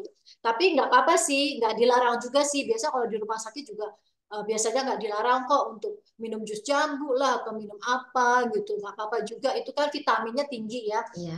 Cuman kalau bisa mungkin kalau jus jambu ya sebaiknya sih yang jus asli nih, jangan yang kita beli kemasan karena kadang-kadang yang kemasan itu malah gulanya yang banyak gitu loh. Kalau memang mau sih sebaiknya kita makan jambunya aja. Kalau memang nggak mau di jus ya udah kita makan jambunya aja gitu loh, makan buah-buahannya. Karena takutnya yang bukannya bukannya meng-underestimate minuman yang kemasan ya, tapi biasanya dia ada tambahan gula gitu loh. Jadi lebih baik kita makan makan aja buah-buahan atau bikin jus sendiri gitu loh biar gulanya nggak terlalu tinggi juga karena kita makannya banyak saking kita mau minum banyak kan kita minumnya juga banyak kan pasti mungkin 1 liter 2 liter kita minum nah takutnya gula di dalam tubuh kita jadi terlalu tinggi gitu kan karena pasti dia ada tambahan gula nih kalau yang kita udah beli jadi jadi kalau mau ya kita mendingan ngejus sendiri aja gitu ngejus sendiri jadi Iya. kita tahu kan gulanya nggak terlalu banyak kalau memang mau dikasih gula ya gulanya nggak terlalu banyak gitu jadi kurang lebih seperti itu Mbak. Oke. eh ada lagi nih dok dari banyak nih pertanyaannya. Saya baca ini ya dok. Ya. Dari Ibu Pipit. Izin bertanya dok, kemarin saya dan anak sempat dirawat. Katanya saya tipes, anak DBD. Padahal gejalanya sama dok. Itu bagaimana ya dok?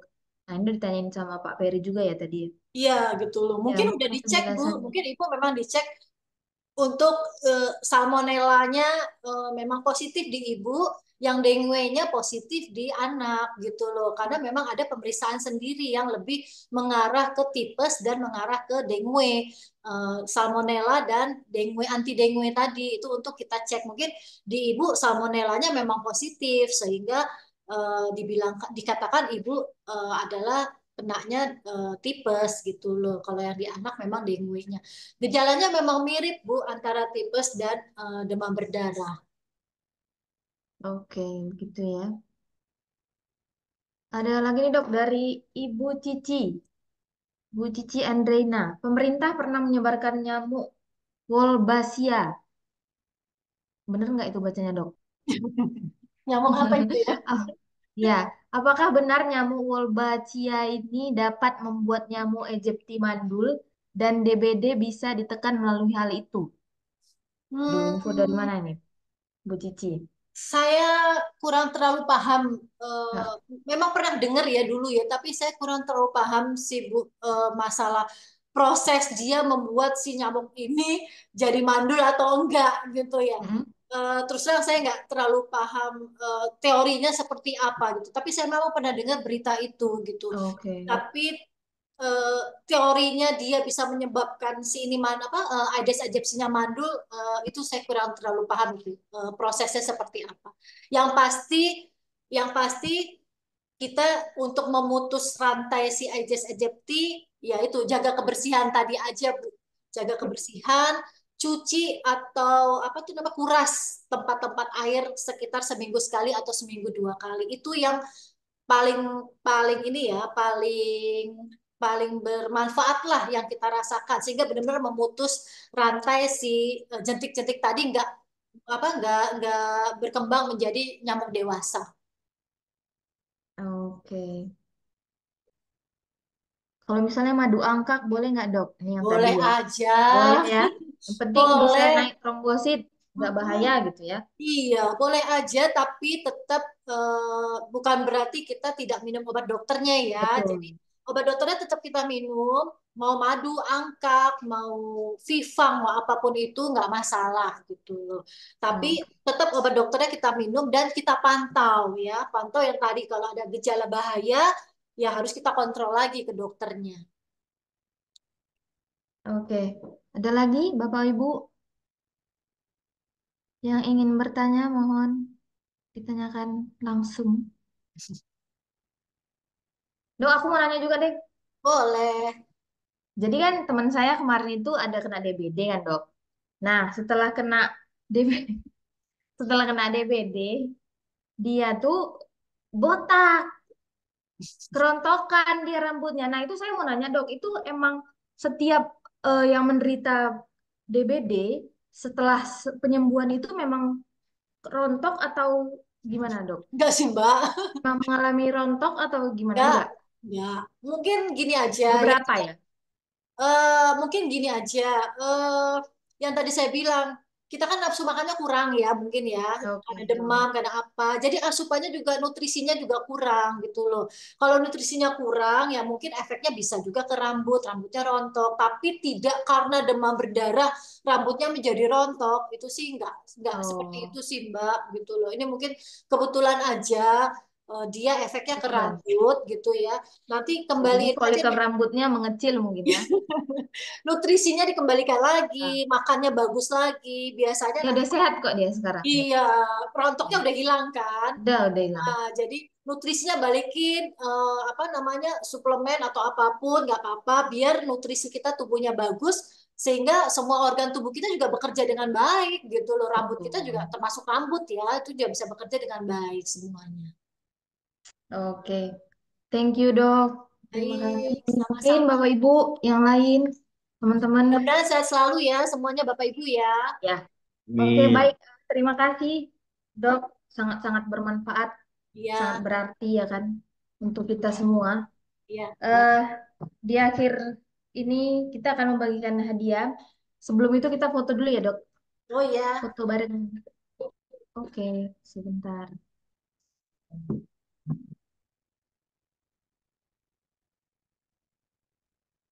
Boleh on cam dulu semuanya, teman-teman yang bisa on cam, mohon on cam. Jadi,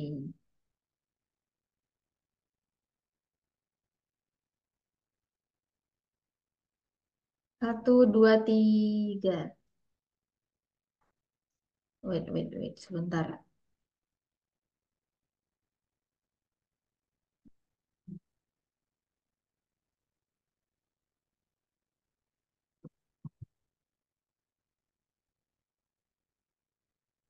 Oke, 1, 2, 3. Sekali lagi ya. 1, 2, 3.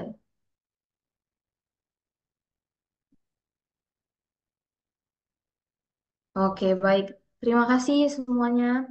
Baik, terima Dan kasih Mbak Prisil. ya, terima kasih Dokter Lili.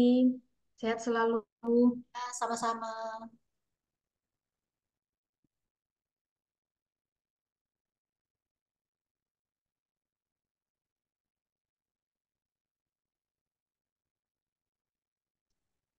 Buat teman-teman, jangan up dulu ya, karena di akhir sesi kita akan ada games yang hadiahnya bisa ada voucher 50 sampai 100 ribu. Untung belum keluar.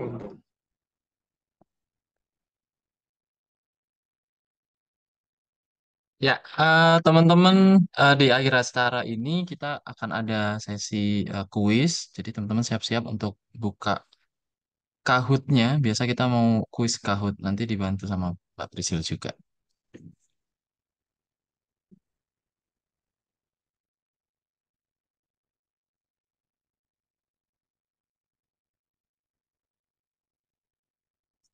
Saya boleh pamit duluan ya Pak ya?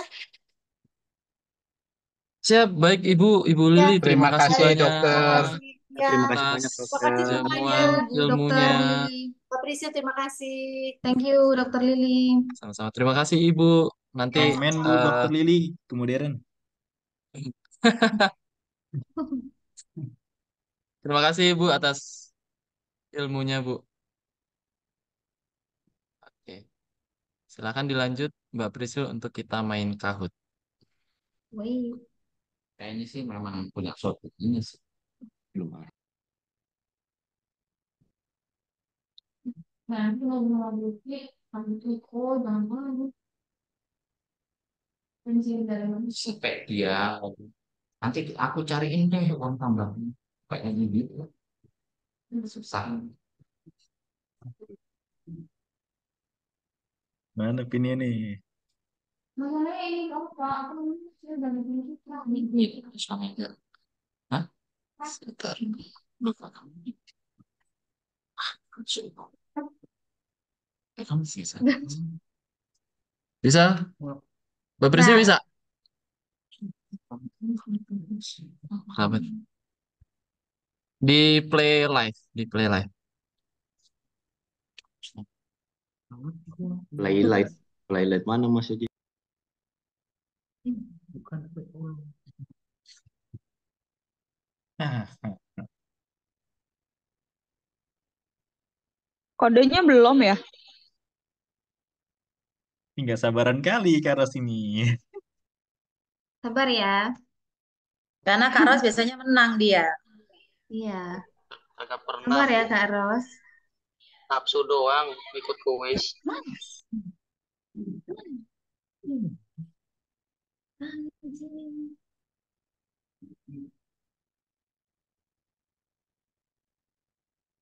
Ntar aku mau share screen.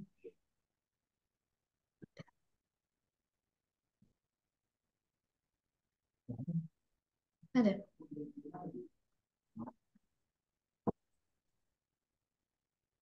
Oh, nggak ada suaranya.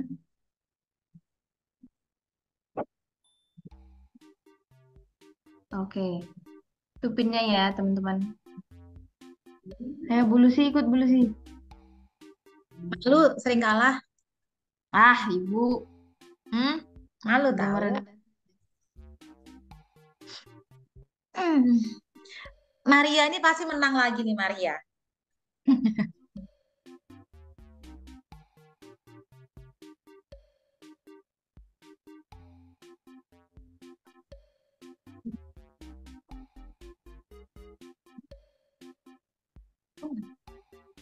Mana?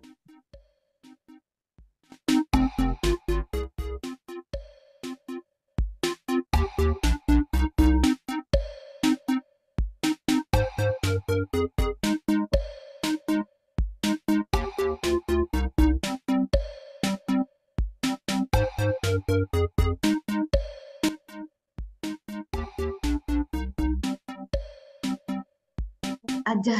Namanya Ros aja. Lah, masuk.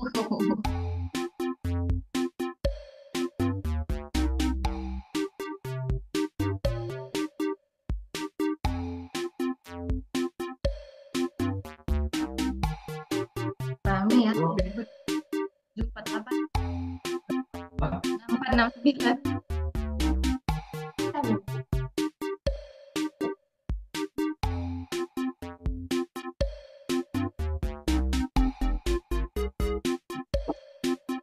Ini paling juaranya Mbak Maria.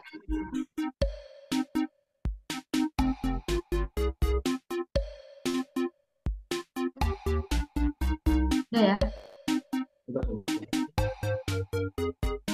Ada lagi yang belum?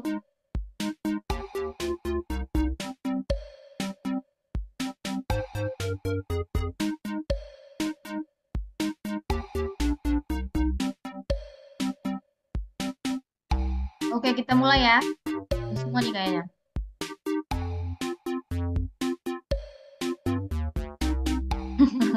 Mbak Ros udah nggak sabar ya. Cepet gitu.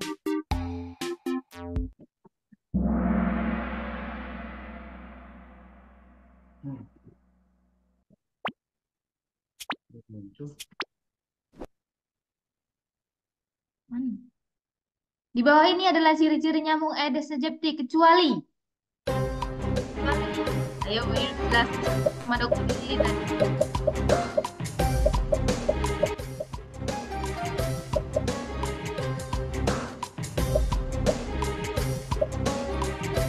Kecuali.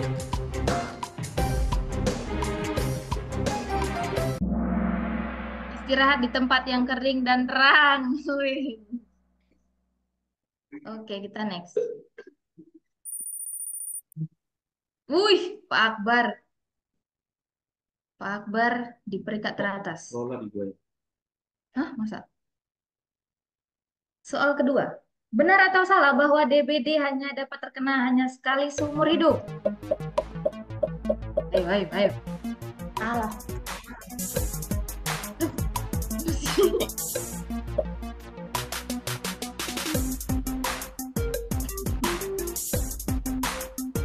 Lamaan waktunya. Kali menit dia. Wih. Aduh, masih jauh. Tingkat 11. Pak Akbar masih di peringkat teratas. Wih. Apa penyebab utama terjadinya demam berdarah? Dan kutu.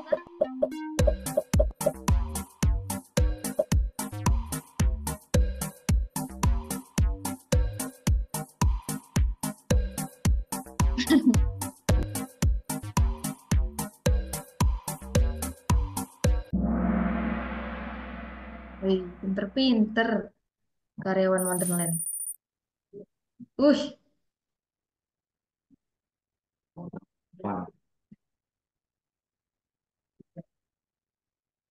Apa yang menjadi faktor penularan virus?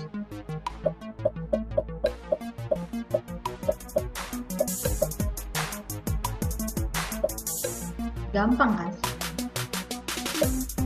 Cepet-cepetan doang.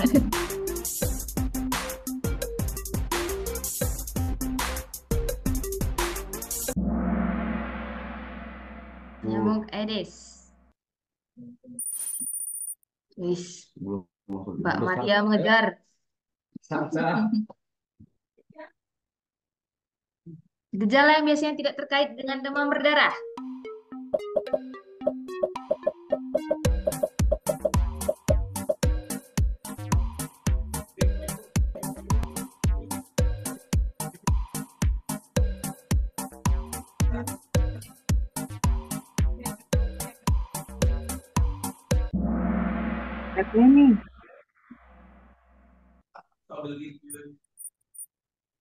Wis, Mbak Maria sudah di atas. Maria nge-cheat. Apa yang menjadi langkah pertama saat menduga seorang menderita demam berdarah? Parah zoomnya. Tadi ada.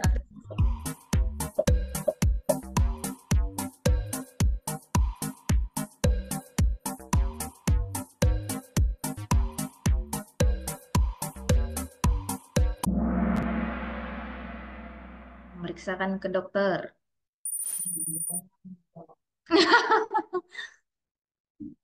Bang Akbar. Bang Akbar. Harusnya kan obat panas dulu. Perbedaan utama antara demam berdarah dan demam biasa adalah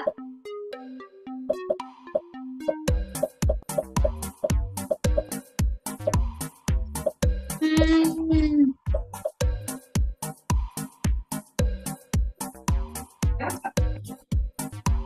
Set.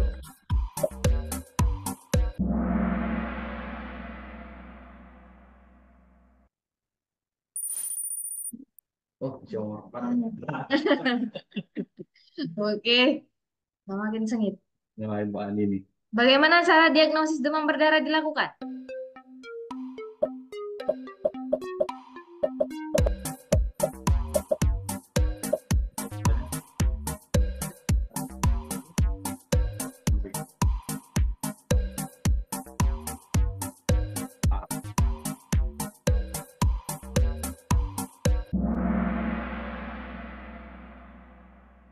Tadi apanya cerita?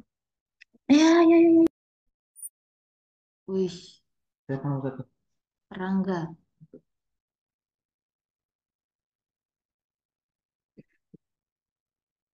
Apa yang dapat dilakukan untuk mencegah penularan demam berdarah?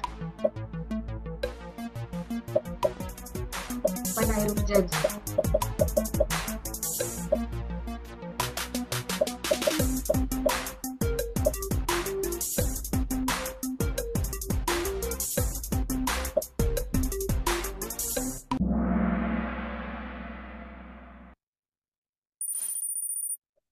Aduh, nih di atas kuat banget sih.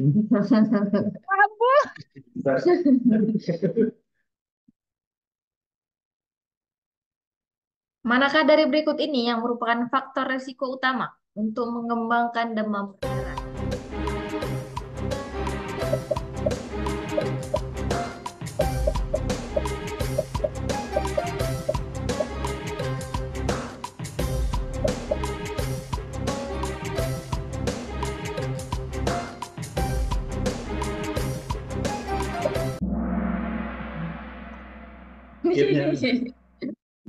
Naik dulu ya. Mar, gimana nih Mar?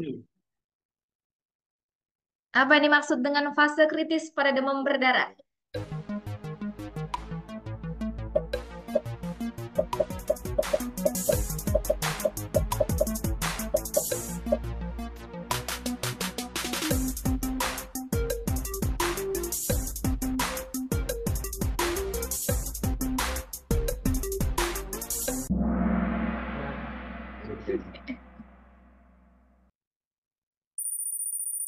Oh, enggak, perlu berputar.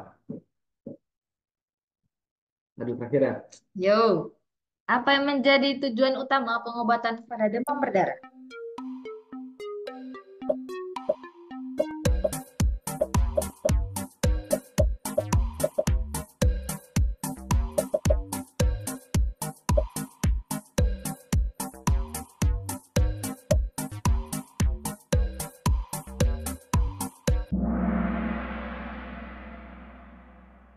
Oke, Yes. ini dia. Berapa gua berapa? Bertiga adalah Rangga. Gua? Pak Rahman. Oke, kita lihat juara satu.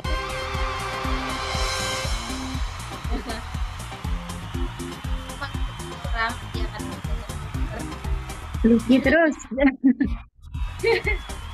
ya, yang Coba juara 5.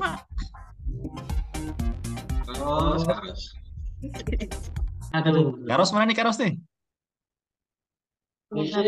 Ada nih di bawah. Nggak dengerin si Ros.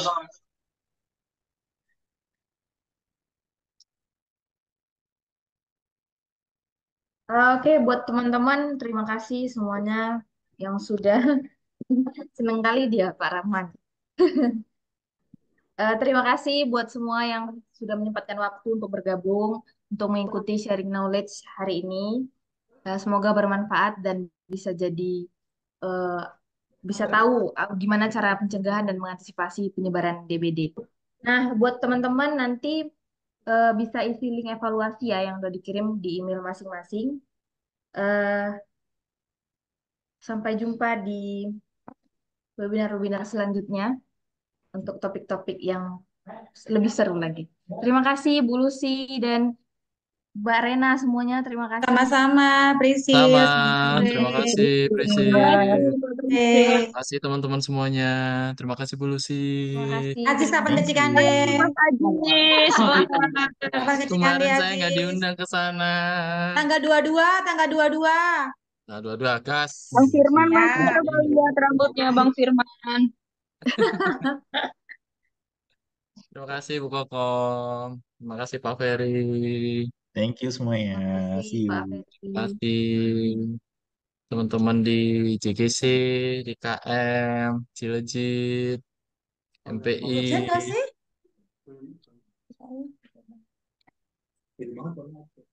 Jadi banget. Ya gitu suara cemberut ini bener. Betul. Ziz, dicari Divo. Ding, di depan aku tuh.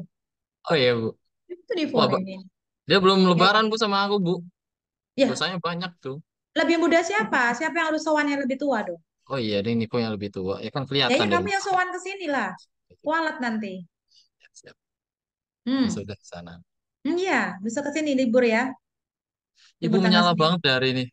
Masa sih? Cakep dong. Beneran. Ih, Iya. nyala ya. Ya Allah. Kece badai ya. Ya enggak sih? Kan berusia awet muda gitu kan? Hmm. Iya. Iya.